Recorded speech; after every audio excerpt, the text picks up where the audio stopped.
12 semester 4 English প্রিপারেশনের ক্ষেত্রে আমি অলরেডি গ্রামারের ডিসকাশন শুরু করে দিয়েছি, কারণ তোমরা জানো যে আমি দুটো ক্লাস করেছি। একটাতে সেন্টেন্সের ডিভিশন শিখিয়েছি, আরেকটাতে সিম্পল সেন্টেন্স কিভাবে হয় সেটা বুঝিয়েছি। আজ আমরা এক্সারসাইজ করব, এবং এক্সারসাইজ করব কোথা থেকে না আমাদের এই যে ডাফ এন্ড ডাফ যে কোয়েশ্চেন বাঞ্চ, সেই কোয়েশ্চেন বাঞ্চ থেকে আমরা গ্রামার, যেটা নন টেক্সচুয়াল গ্রামার আছে তোমাদের সিলেবাসে, সেই নন টেক্সচুয়াল গ্রামার আলোচনা করব। তোমরা প্র্যাকটিস করো, ডেইলি প্র্যাকটিসের জন্য আমি এই ক্লাসটা শুরু করছি। যেমন আজকে আমরা শুরু করব পেজ নাম্বার 39 থেকে, ডাফ এন্ড ডাফ কোয়েশ্চেন বাঞ্চের পেজ নাম্বার 39 থেকে আমি এই গ্রামার আলোচনা শুরু করছি। যাদের ডাফ এন্ড ডাফ বই নেই তারা ছোট্ট পিডিএফ এর আকারে আমার টেলিগ্রাম চ্যানেলে দেওয়া থাকবে সেই পিডিএফ, সেখান থেকে তোমরা পিডিএফ সংগ্রহ করবে, প্রিন্টও করতে পারো, অথবা বিবি মোবাইলের অ্যাপ্লিকেশনের মাধ্যমেও সেটা খুলে সেখান থেকে কোয়েশ্চেন গুলো প্রথমে নোট করবে। তারপর আমি এখানে 1 বাই 1 প্র্যাকটিস করিয়ে দেব কিভাবে আমি সেন্টেন্স গুলো সমাধান করছি। কারণ যদি তুমি simple sentence, complex sentence, compound sentence ভালোভাবে করতে শিখে যাও, তাহলে নন টেক্সচুয়াল গ্রামারে যে মার্কসটা আছে সেই মার্কসটা পেতে তোমার কোনো অসুবিধা হবে না। সুতরাং চলো আজকে শুরু করি page number 39 from Duff and Duff question bank, এবং যেটা শুরু হচ্ছে সিম্পল সেন্টেন্সের এক্সারসাইজ দিয়ে।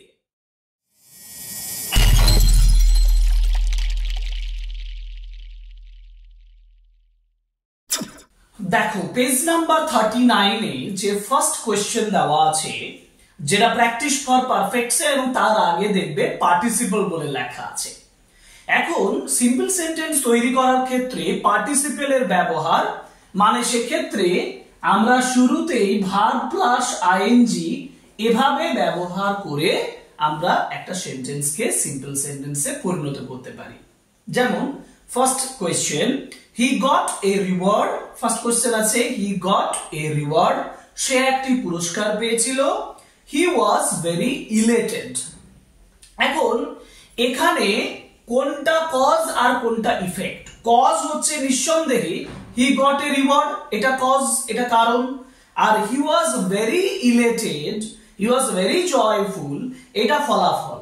যে সেন্টেন্সটা তোমার কারণ হবে, যেমন হি গট এ রিওয়ার্ড, এইখানে যে ভার্বটা আছে, যেমন গট আছে, এই গট এর প্রেজেন্ট ফর্মের সঙ্গে আইএনজিটা বসাতে হবে। অর্থাৎ গট এটার প্রেজেন্ট ফর্ম হচ্ছে গেট, তাহলে এর সঙ্গে আইএনজি বসালে আমার হবে গেটিং, GETTING। তাহলে উত্তর লিখবো getting a reward, getting a reward. He was very elated. এইটা হচ্ছে একটা সিম্পল সেন্টেন্স যেটা পার্টিসিপল ব্যবহার করে করলাম। এটা আমাদের কোশ্চেন নাম্বার 1। একই রকম ভাবে কোশ্চেন নাম্বার 2 দেখো। কোশ্চেন নাম্বার 2 তে আছে he heard the news, she was very upset. He heard the news মানে সে নিউজটা শুনেছিল। সেকেন্ড সেন্টেন্স হচ্ছে শি ওয়াজ ভেরি আপসেট, সে যথেষ্ট আপসেট হয়েছিল। এখন ফার্স্ট কোনটা cause? He heard the news, এটা কজ, এটা কারণ, আর ফলাফল হচ্ছে শি ওয়াজ ভেরি আপসেট। তাহলে এইখানে হার্ড কথাটা মানে HEARD, হার্ড মানে কি? শুনেছিল। এর প্রেজেন্ট ফর্ম কি? এর প্রেজেন্ট ফর্ম হচ্ছে হিয়ার। যদি হার্ড এর প্রেজেন্ট ফর্ম হিয়ার হয় তাহলে আমি কি করব? Hearing, hearing. এবার লিখবো hearing the news, hearing the news, she was very upset. ওকে, এখন এইটা question number 2। Question number 3, I was scared, I hid under the staircase। দেখো এইখানে আমার আগের দুটোতে এক্সাম্পলে কি ছিল? প্রথমেরটা ছিল গট এ রিওয়ার্ড, আমি গট এর সঙ্গে গেটিং করে দিয়েছি আইএনজি যোগ করে। আমার হার্ড ছিল, ওখানে আমি হিয়ারিং করে দিয়েছি। কিন্তু তোমাদের মনে প্রশ্ন জাগতে পারে যে স্যার এখানে আই ওয়াজ স্কেয়ার্ড আছে। আই ওয়াজ স্কেয়ার্ড মানে আমি ভীত ছিলাম। ওয়াজটা কি? ওয়াজটা বি ভার্ব। যদি ওয়াজটা বি ভার্ব হয় তাহলে ওই বি এর সঙ্গে আইএনজি বসাতে হবে। এইটা সবসময় মনে রাখবে। বি ভার্ব থাকলে এখানে এম, ইজ, আর, ওয়াজ হয়ে যদি থাকে তাহলে এমিং, ইজিং, ওয়াজিং এরকম হবে না। এগুলো এক একটা বি ভার্ব, যার জন্য আমি শুরুটা করব তখন বিইং দিয়ে। যেমন being scared, being scared, I hid under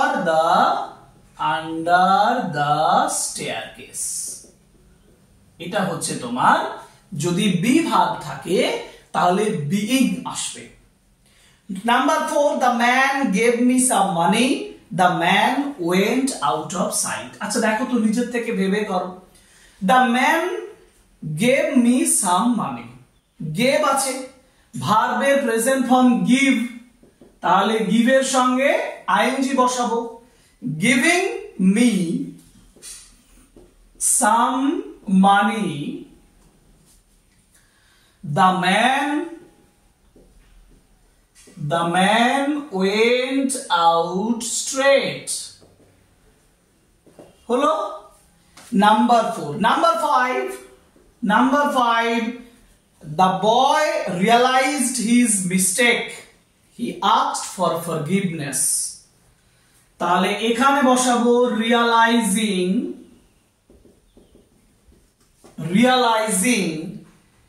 his mistake, here the boy, হিটা হয়ে যাবে the boy asked for forgiveness। বোঝা গেল? ওকে। এবার আছে number 6, the traveler knocked at the door, number 1 sentence, he informed about his arrival। তো আমি কি করব? knocked ভার্ব আছে, এখানে আমরা করব knocking at the door, the traveler কি করেছিল? the traveler informed about his arrival। তাহলে বোঝা গেল আমরা এখানে 6টা एग्जांपल তোমাকে ভার্বের সঙ্গে আইএনজি দিয়ে পার্টিসিপল ব্যবহার করে করিয়ে দিলাম। এবার তোমার কাজ হবে, আমি আনসারগুলো বলে দিচ্ছি, তুমি জাস্ট ফলো করে নাও। আমি বোর্ডে উল্লেখ করছি না, কিন্তু তুমি নিজে বুঝে করো। যেমন the girl read the book, she got some valuable information। এখানে রিড দ্য বুক আছে, রিড এর সঙ্গে আইএনজি বসাবো। Reading the book, the girl, she এর জায়গায় the girl got some valuable information. এবারে the fielder caught the ball, he appealed for an out. এখানে আমরা করব ক্যাচিং, কট এর present form catch, catching the ball, the fielder appealed for an out. ঠিক আছে? ওকে। দেখো পেজ নাম্বার 40 তে এরকম আরো দুটো एग्जांपल আছে। হি গেজড অ্যাট মি, আমি 9টা করিয়ে দিচ্ছি। He gazed at me, he burst out in anger.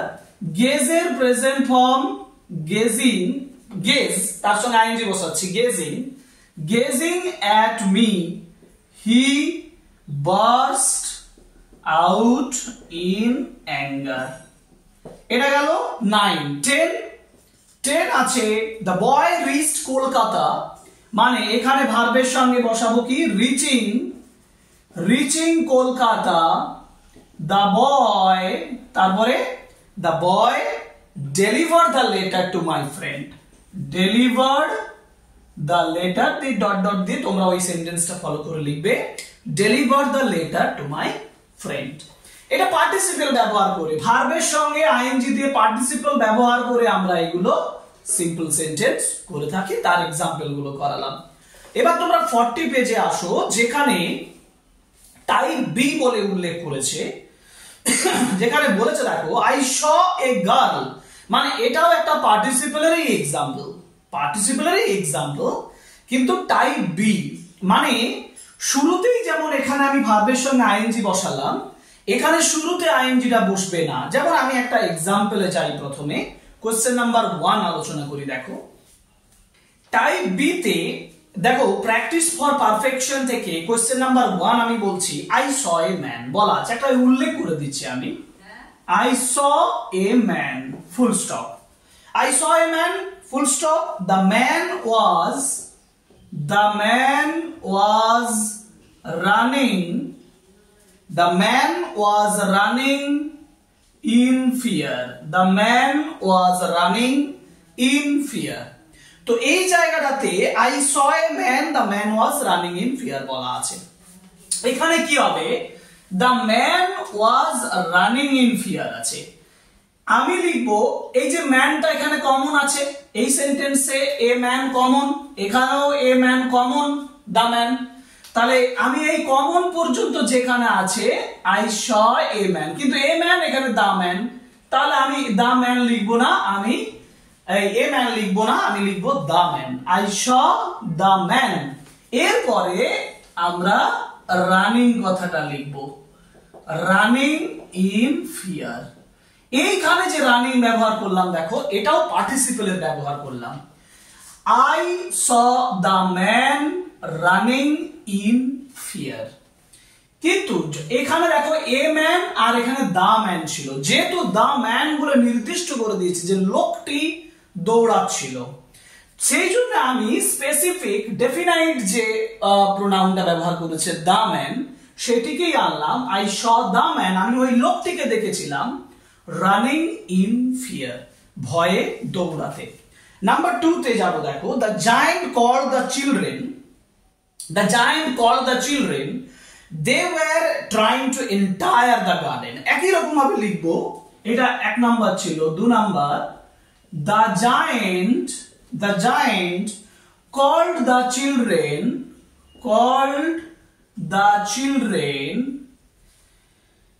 তারপরে লিখবো called the children, তারপর they were trying to entire the garden, children এর পরে trying to entire the garden।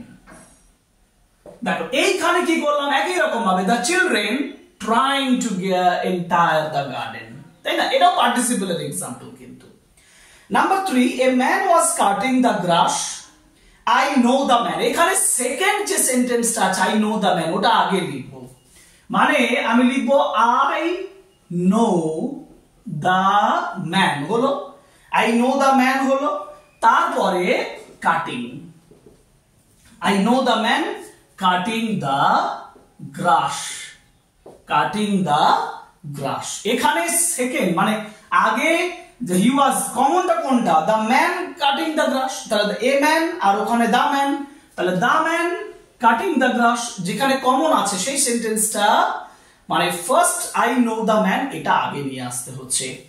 এরপরে আছে the boys were fighting among themselves, ছেলেগুলো নিজেদের মধ্যে লড়াই করছিল, my father prevented them, এই যে them বলেছে, themটা কারা, my father prevented them, themটা কারা, themটা হচ্ছে the boys, তাহলে আগে সেকেন্ড সেন্টেন্সটা লিখবো, আগে লিখবো যে my father prevented, তারপরে দেন বলতে আমি বললাম the boys prevented the boys, তারপরে আমি লিখবো fighting among themselves, পরের এক্সাম্পল গুলো বলে দিচ্ছি, নোট করে ভালোভাবে লিখে নাও। যেমন the birds were flying in the sky, the hunter fired at them, আমি লিখবো the hunter fired at the birds flying in the sky। He had repaired the house was destroyed in a storm, তাহলে হাউসটা পর্যন্ত common আছে, হাউসটা পর্যন্ত লিখবো that he had repaired the house destroyed in a storm। The boy solved the problems were given by the teacher, the boy solved the problems given by the teacher, এইখানটাই দেখো এটা আমরা কি ব্যবহার করছি, the boy কত দাগের 7, the boy solved the problems, আমি এখানে কি করছিলাম, আইএনজি দিয়ে ওয়ার্ড ব্যবহার করছিলাম, এবং অরিজিনাল এই যে ট্রাইং, রানিং, কাটিং এগুলো সব পার্টিসিপেলের ব্যবহার করে করছিলাম। এখানেও আমরা পার্টিসিপল ব্যবহার করছি, কিন্তু এটা প্রেজেন্ট পার্টিসিপল, এগুলো প্রেজেন্ট পার্টিসিপল ছিল। আর এখানে দেখো the boy solve the problems, তারপরে ব্যবহার করছি গিভেন বাই মাই টিচার। এইখানে দেখো যে গিভেন ব্যবহার করেছি না, এটা হচ্ছে পাস্ট পার্টিসিপল। এইভাবে যে problems given by my teacher, এটা পাস্ট পার্টিসিপল ব্যবহার হয়েছে। আরো পাবো এরকম example, my friend gifted me some pearls, the pearls were manufactured in a factory। তাহলে my friend gifted me some pearls, past participle, manufactured in a factory। দিয়ে আমরা manufacture কথাটা past participle ব্যবহার করে দিলাম, manufactured in a factory। A drink was prepared by my mother, I consumed the drink। তাহলে I consumed the drink, এটা আগে লিখতে হবে, এটা একটু করে দিই, I consumed the drink। তারপরে লিখবো যেটা প্রিপেয়ার করেছিল, তাহলে prepared by my mother, by my mother. এই যে দেখো এটা ইটি পার্টিসিপল বা past participle, given past participle, এভাবে আমরা ব্যবহার করছি। She showed me a picture, it was captured at the time of sunset। উত্তর হবে she showed me a picture captured at the time of sunset। captured, ওই যে captured past participle এর ব্যবহার করা হলো। এটা গেল পার্টিসিপল এর ব্যবহারের টাইপ বি। এবার আমরা আলোচনা করব টাইপ সি। টাইপ সি তে কি আছে? এবার টাইপ সি তে আমরা পার্টিসিপল অ্যাডজেক্টিভের ব্যবহার করব। কোনটা পার্টিসিপল অ্যাডজেক্টিভের? যেমন আমি যদি বলি ব্রোকেন উইন্ডো, ব্রোকেন উইন্ডো, বা রানিং অ্যানিমেলস। দেখো এই যে ব্রোকেন উইন্ডো, ইডি পার্টিসিপল, এটা উইন্ডো আর আগে ব্যবহার করেছে, এটা অ্যাডজেক্টিভের মতন কাজ করছে। উইন্ডোটা কেমন? উইন্ডোটা ব্রোকেন। উইন্ডোটা হচ্ছে নাউন, নাউনের সম্পর্কে কিছু বোঝালে সেটাকে অ্যাডজেক্টিভ বলে, যার জন্য এটা ব্রোকেন, এটা অ্যাডজেক্টিভ, ওই জন্য এটাকে পার্টিসিপল অ্যাডজেক্টিভ বলে, কারণ দেখো পাস্ট পার্টিসিপল ব্যবহার করে এটাকে ব্যবহার করা হয়েছে। একই রকম ভাবে রানিং অ্যানিমেলস, রানিং অ্যানিমেলটা নাউন, নাউনকে বোঝাচ্ছে কোনটা? রানিং, ভার্বের সঙ্গে আইএনজি যোগ করে দেওয়া হয়েছে, এটা হচ্ছে পার্টিসিপল অ্যাডজেক্টিভ। এটা হচ্ছে পার্টিসিপল অ্যাডজেক্টিভ। এই পার্টিসিপল অ্যাডজেক্টিভের এক্সাম্পল দিয়েছে পেজ নাম্বার 41। 41 এর প্র্যাকটিস ফর পারফেকশন এর কোশ্চেন নাম্বার 1 এ যাই। প্র্যাকটিস ফর পারফেকশন বলা হয়েছে the men found a skull. একটা এক্সাম্পল লিখে করে দিই, the men found a skull, আছে না? তারপরে বলেছে the skull was talking, the skull was talking, ঠিক আছে? এটা সি নেই, এটা কে আছে, ওকে। এবার এটা পার্টিসিপল করতে গেলে দেখো স্কাল আর স্কাল ওয়াজ টকিং, আমি কি লিখবো? আমি লিখবো the men found a talking skull. এই দেখো এটা পার্টিসিপল অ্যাডজেক্টিভের ব্যবহার করলাম। এইভাবে এক্সাম্পল গুলো করব। চলো question number 2, he gave me some materials, the materials for learning. The materials আর একটু মিস্টেক আছে এখানে, স্পেলিং মিস্টেক। মেটেরিয়ালস আর ফর লার্নিং কি লিখবো? কোশ্চেন নাম্বার 2 এটা এক ছিল দা, না দা নয়, হি গেভ, হি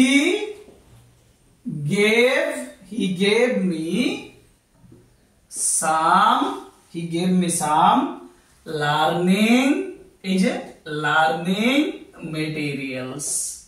কি হলো? লার্নিং ব্যবহার করা হলো, মেটেরিয়ালস এর আগে লার্নিং ব্যবহার করা হলো এবং পার্টিসিপল অ্যাডজেক্টিভের ব্যবহার করা হলো, তাই না? Number 3, the boy threw a stone at the dogs were barking। আমি লিখবো the boy threw a stone at the barking dogs।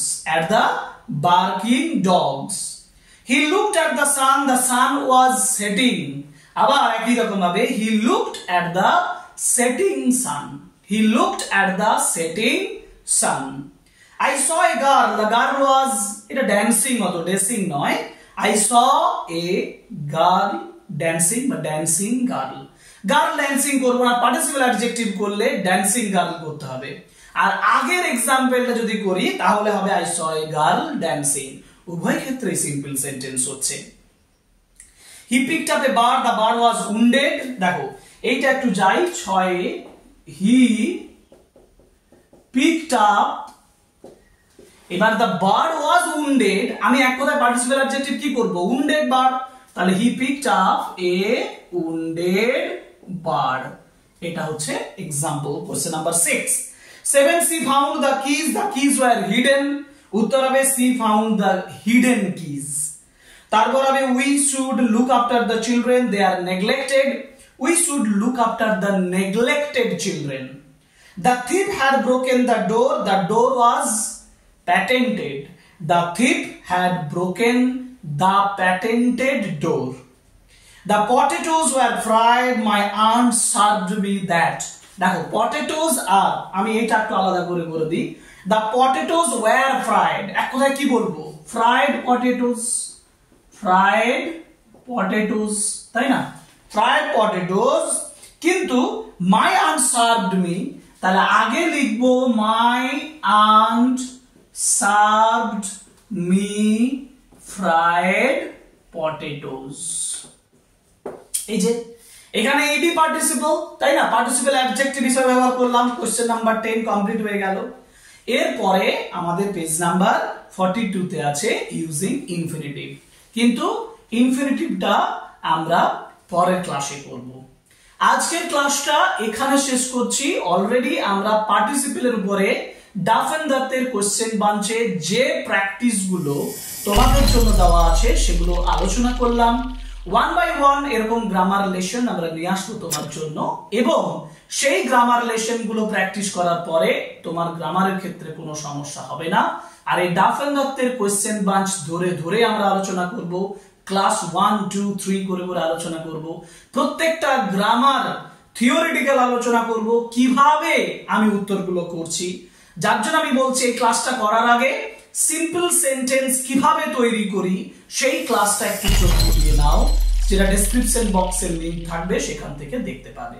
সুতরাং পরের ক্লাসে দেখা হচ্ছে ইনফিনিটিভের আলোচনা নিয়ে। আজকের ক্লাস এখানেই শেষ করছি। Thank you very much, good bye.